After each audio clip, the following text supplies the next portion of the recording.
नमस्कार दोस्तों, मेरा नाम है हरीश साहू। मैं आप लोग को कक्षा 10वीं का गणित पढ़ा रहा हूँ। ठीक है, तो हम लोग पढ़ रहे हैं अध्याय 10 ऊंचाई एवं दूरी। ठीक है, इसके हर वीडियो आपको प्ले लिस्ट में मिल जाएंगे। तो हम लोग दोस्तों उदाहरण क्रमांक 2 में पहुंचे हैं। इस अध्याय से सब चीज़ जो रिलेटेड है वो मैंने आपको पढ़ा दिया है।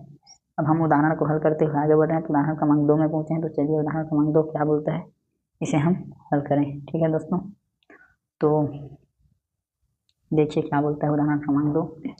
ये बोलता है कि एक सीधी दीवार पर एक सीढ़ी इस प्रकार रखी गई है कि वह जमीन से 60 अंश का कोण बनाती है। एक सीधी दीवार, ठीक है, तो चित्र आपके ये बुक में दिया है। तो ये क्या है, ये एक सीधी दीवार है। ठीक है, तो इस प्रकार से आपके दिमाग में जैसे बोल रहा है कि एक सीधी दीवार है तो सीधा लंबवत खड़ा हो जाना चाहिए, ये सीधी दीवार। और इस पर क्या बोलता है, एक सीढ़ी रखा है, तो सीढ़ी तिरछा रखा है। तिरछा किस लिए रखा है, क्योंकि तभी तो कोण बनेगा, 60 अंश का कोण बनाती है। तो तिरछा रखा है तभी तो यहाँ पर हमारा 60 अंश का कोण बन रहा है। ठीक है, तो ये सीधा दीवार में तिरछा क्या है, सीढ़ी आप लोग लगाते हैं तो हमेशा इसी प्रकार लगाते हैं चढ़ने के लिए, थोड़ा तिरछा। तो दोस्तों ये सीढ़ी इस दीवार पर इस प्रकार रखी है कि 60 अंश का कोण बनाती है। ठीक है, और बोल रहा है कि यदि सीढ़ी का पाद बिंदु सीढ़ी का मतलब क्या हुआ, पृष्ठ बिंदु ए।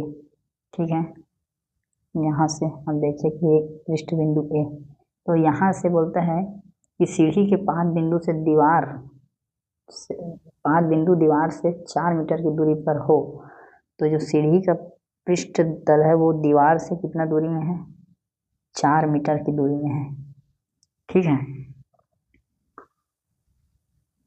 अब बोलता है कि सीढ़ी की लंबाई ज्ञात कीजिए। इसको क्वेश्चन मार्क बोल दिया सीढ़ी को। ठीक है, तो सबसे पहले तो हम इसी को हल करेंगे, यहीं से हमारा उत्तर हल होना होगा कि जो पूछा है उसी को पहले मानो। क्या बोल रहा है कि सीढ़ी की लंबाई ज्ञात कीजिए। ठीक है, तो यहाँ पे हम लिखेंगे कि माना सीढ़ी की लंबाई x मीटर है। ठीक है, ये हमने मान लिया।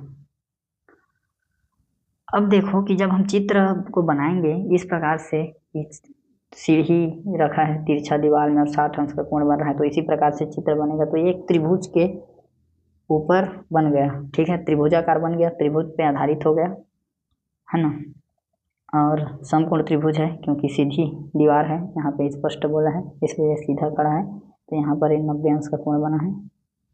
ठीक है दोस्तों, तो हम लोग मान लिए कि ये सीढ़ी का जो लंबाई है वो x मीटर है, ये हम लोग मान लिए। अब एक त्रिभुज बन गया। ठीक है, और यहाँ पे हम बता देंगे तथा इस त्रिभुज में कि हमारा कोण ए में बने, तो CAB बराबर क्या है, 60 अंश है।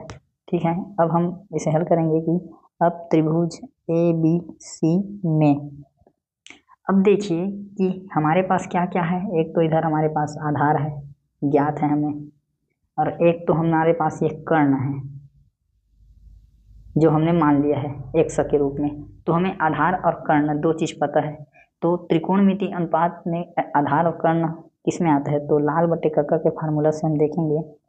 ये हो गया लंब बटे कर्ण साइन थीटा, ये हो गया आधार बटे कर्ण कॉस थीटा। तो आधार और कर्ण किसमें आ रहा है, कॉस थीटा, इसीलिए हम इसमें क्या करेंगे, कॉस थीटा प्रयोग करेंगे। तो कॉस थीटा, त्रिभुज ABC में हम कॉस थीटा लगाएंगे, तो कॉस थीटा बराबर हो जाएगा हमारा आधार बटे कर्ण। ठीक है, कॉस थीटा बराबर होता है आधार बटे कर्ण। कॉस थीटा, आधार को देखिए, आधार है हमारा 4 मीटर और कर्ण है हमारा x मीटर। ठीक है, कॉस थीटा, थीटा का मान को देखिए, थीटा का मान कितना दिया है, 60 अंश। तो यहाँ पे हम बताएंगे कि चूंकि कॉस 60 अंश का मान कितना होता है, 1/2 होता है, ये हम बता देंगे।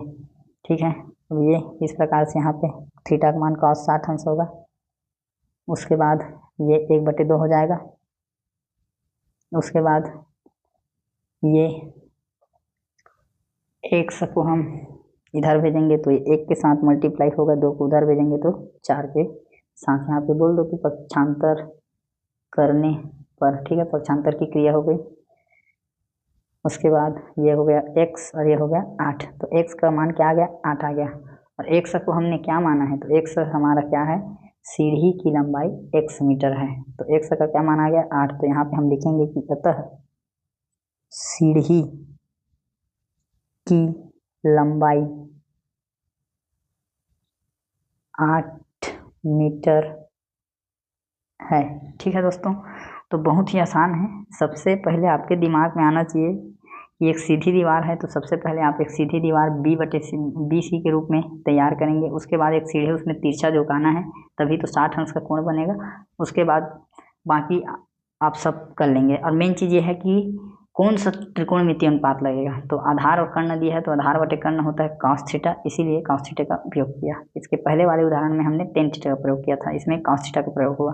ठीक है दोस्तों, तो उम्मीद करता हूँ आपको अच्छे से मैं समझा पाया हूँ। वीडियो को देखने के लिए आपका बहुत बहुत धन्यवाद। ज़्यादा से ज़्यादा दोस्तों ज़रूरतमंद तक आप शेयर कीजिए, चैनल को सब्सक्राइब कीजिए।